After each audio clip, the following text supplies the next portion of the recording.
On tient aujourd'hui à réagir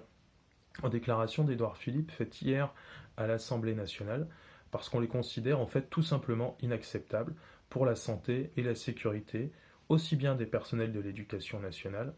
que des élèves, des familles et donc de la santé publique en général. On a bien compris que ce qui primait, c'était la relance économique, puisque en fait les enfants qui pourraient être accueillis à l'école à partir du 11 mai sont tous les enfants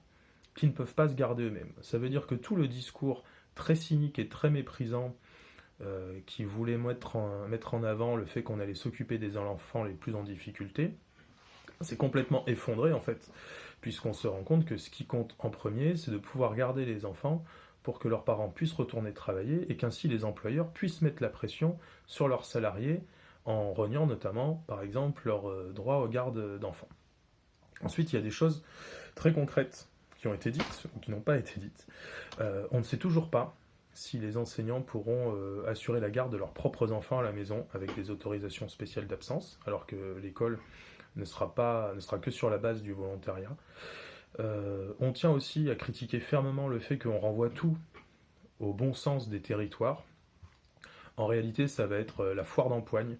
puisque chacun aura sa petite idée, toutes les situations vont être différentes, et comme en plus il n'y a aucune forme de garantie sanitaire à cette heure, qu'on ne sait toujours pas quand est-ce que ces masques seront réellement livrés, quel type de masque ça sera, on peut penser très, très clairement que rien ne sera prêt au 11 mai. D'ailleurs, ce n'est que le 7 mai qu'on saura si concrètement on reprend le 11 mai ou pas. Donc on voit l'impréparation complète de ce gouvernement qui nous dit avoir travaillé depuis 2 semaines, mais qui nous explique hier qu'en fait ils vont continuer à travailler encore pendant la semaine à venir. Ça veut dire que pour le 11 mai, chacun va se retrouver à être responsable de sa propre mise en danger, puisque pendant ce temps, la pandémie perdure. Donc nous, à Sud Éducation, ce qu'on dit aux collègues, ce qu'on dit au personnel, c'est qu'il va falloir être beaucoup plus sérieux pour notre propre santé que ne l'est notre hiérarchie qui, à aucun moment, n'assume clairement ses responsabilités d'employeur. C'est pour ça que sur nos sites, vous allez pouvoir retrouver la manière d'utiliser, par exemple, le registre de danger grave et imminent pour signaler un danger grave et imminent, justement, que peut être, qu'est le coronavirus. C'est aussi ce registre danger grave imminent qui va pouvoir déclencher des mesures d'alerte dans les comités hygiène, sécurité et conditions de travail. C'est aussi l'utilisation de ce registre qui pourra permettre d'utiliser ce dont on parle souvent mais qui est utilisé assez rarement, c'est-à-dire le droit de retrait dans les écoles.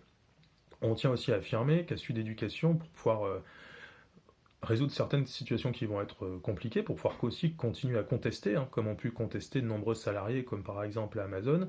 nous avons déposé des préavis de grève qui vont couvrir l'ensemble des personnels de l'éducation, et donc les équipes qui auraient besoin d'utiliser la grève pour faire valoir leurs droits le pourront. Et ce qu'on conseille surtout aux collègues dans les jours et dans les semaines qui viennent, c'est pour tout ce type de procédure qu'ils souhaiteraient enclencher, de prendre attache avec nous, de prendre contact avec même leurs syndicats préférés s'ils en préfèrent d'autres.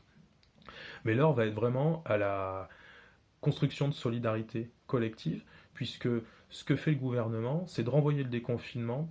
à l'individualisme, et ça, on ne l'acceptera pas du tout, et en plus, ce serait dangereux pour nous et pour l'ensemble de la société.